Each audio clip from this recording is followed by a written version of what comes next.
The Tale of Squirrel Nutkin by Beatrix Potter.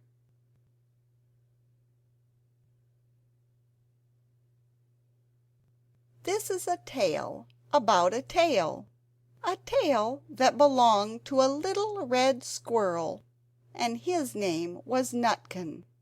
He had a brother called Twinkleberry, and a great many cousins. They lived in a wood at the edge of a lake.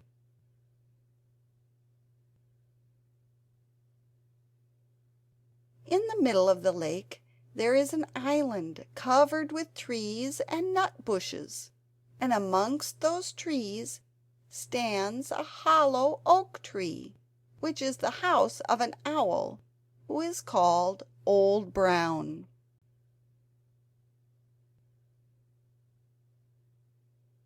One autumn, when the nuts were ripe and the leaves on the hazel bushes were golden and green, Nutkin and Twinkleberry and all the other little squirrels came out of the wood and down to the edge of the lake.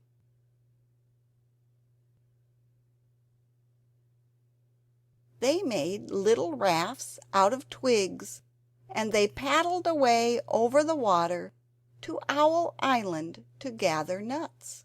Each squirrel had a little sack and a large oar, and spread out his tail for a sail.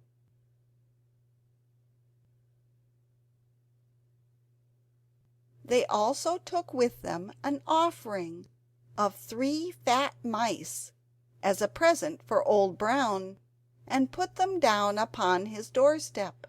Then Twinkleberry and the other little squirrels each made a low bow and said politely, "Old Mr. Brown, will you favor us with permission to gather nuts upon your island?"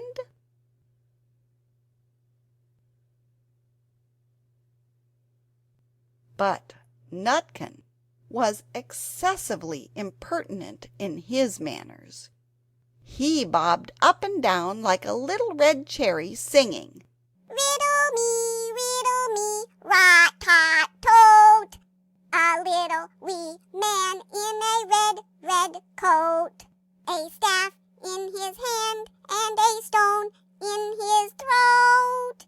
If you'll tell me this riddle, I'll give you a groat. Now, this riddle is as old as the hills. Mr. Brown paid no attention whatever to Nutkin. He shut his eyes obstinately and went to sleep.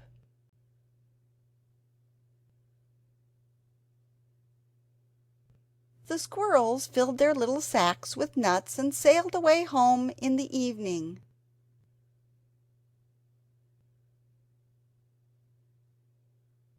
But next day they all came back again to Owl Island, and Twinkleberry and the others brought a fine fat mole and laid it on the stone in front of Old Brown's doorway and said, "Mr. Brown, will you favor us with your gracious permission to gather some more nuts?"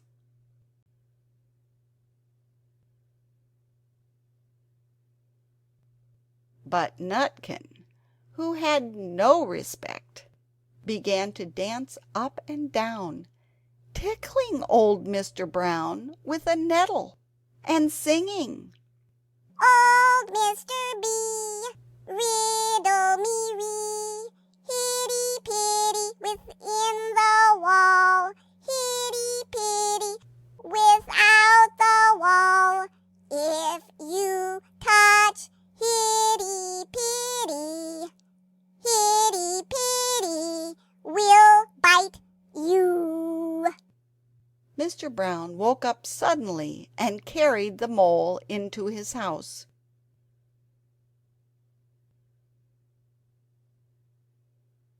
He shut the door in Nutkin's face. Presently a little thread of blue smoke from a wood fire came up from the top of the tree, and Nutkin peeped through the keyhole and sang, "A house full, a hole full, and you cannot gather a bowlful.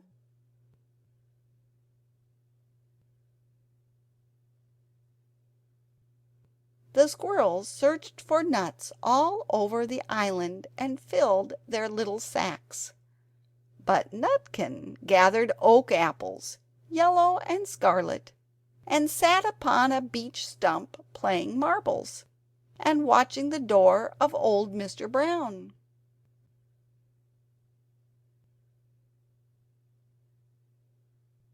On the third day the squirrels got up very early and went fishing. They caught 7 fat minnows as a present for Old Brown.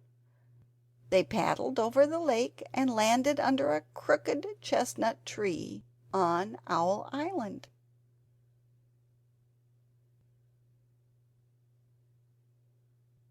Twinkleberry and 6 other little squirrels each carried a fat minnow, but Nutkin, who had no nice manners, brought no present at all.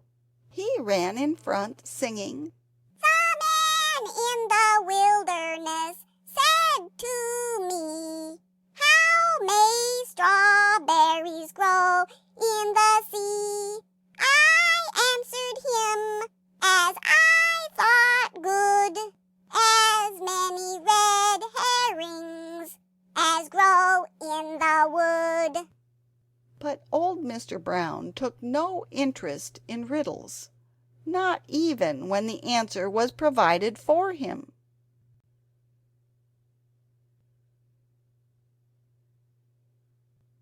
On the 4th day the squirrels brought a present of 6 fat beetles, which were as good as plums in plum pudding for Old Brown. Each beetle was wrapped up carefully in a dock leaf fastened with a pine needle pin.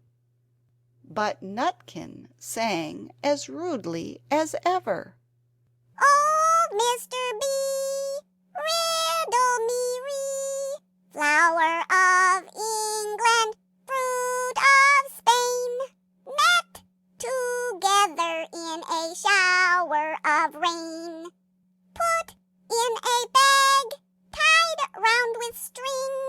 If you'll tell me this riddle, I'll give you a ring." which was ridiculous of Nutkin, because he had not got any ring to give Old Brown.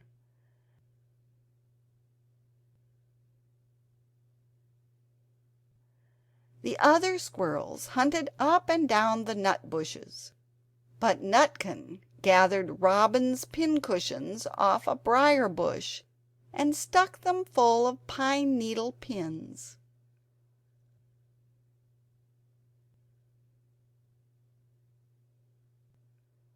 On the 5th day the squirrels brought a present of wild honey. It was so sweet and sticky that they licked their fingers as they put it down upon the stone. They had stolen it out of a bumblebee's nest on the tippity top of the hill. But Nutkin skipped up and down singing, "Hum-a-bum, buzz-buzz, hum-a-bum, buzz. As I went over Tipple-tine, I met a flock of bonny swine, some yellow-necked, some yellow-backed. They were the very bonniest swine that went over the Tipple-tine."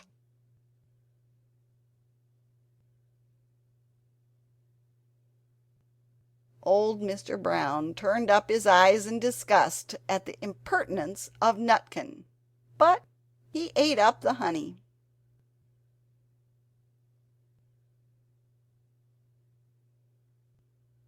The squirrels filled their little sacks with nuts, but Nutkin sat upon a big flat rock and played ninepins with a crab-apple and green fir cones.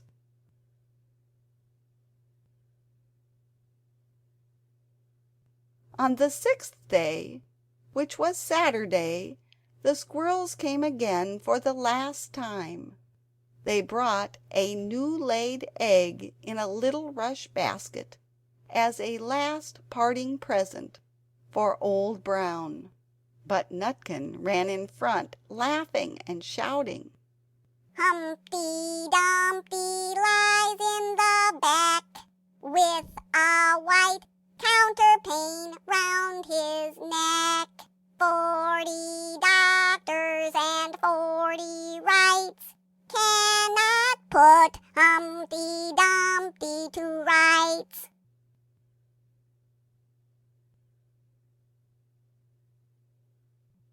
Now, old Mr. Brown took an interest in eggs.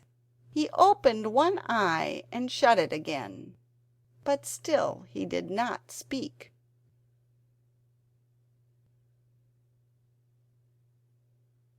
Nutkin became more and more impertinent. Old Mr. B, old Mr. B, hick-a-more, hack-a-more on the king's kitchen door. All the king's horses and all the king's men couldn't drive hick-a-more, hack-a-more off the king's kitchen door.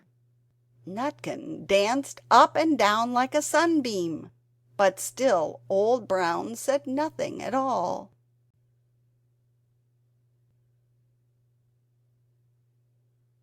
Nutkin began again.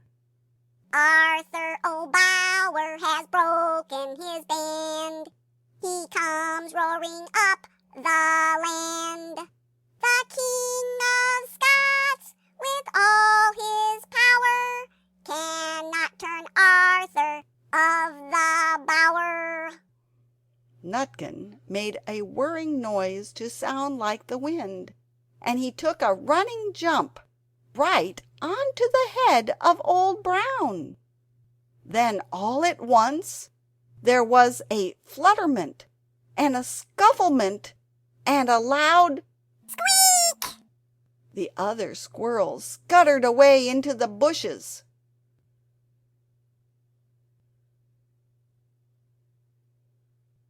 When they came back, very cautiously peeping round the tree, there was Old Brown sitting on his doorstep, quite still, with his eyes closed as if nothing had happened.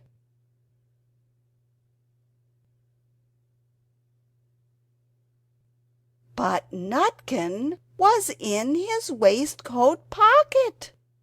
This looks like the end of the story, but it isn't.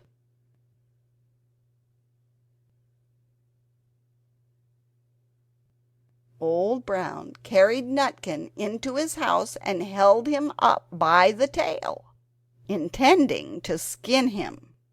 But Nutkin pulled so very hard that his tail broke in two, and he dashed up the staircase and escaped out of the attic window.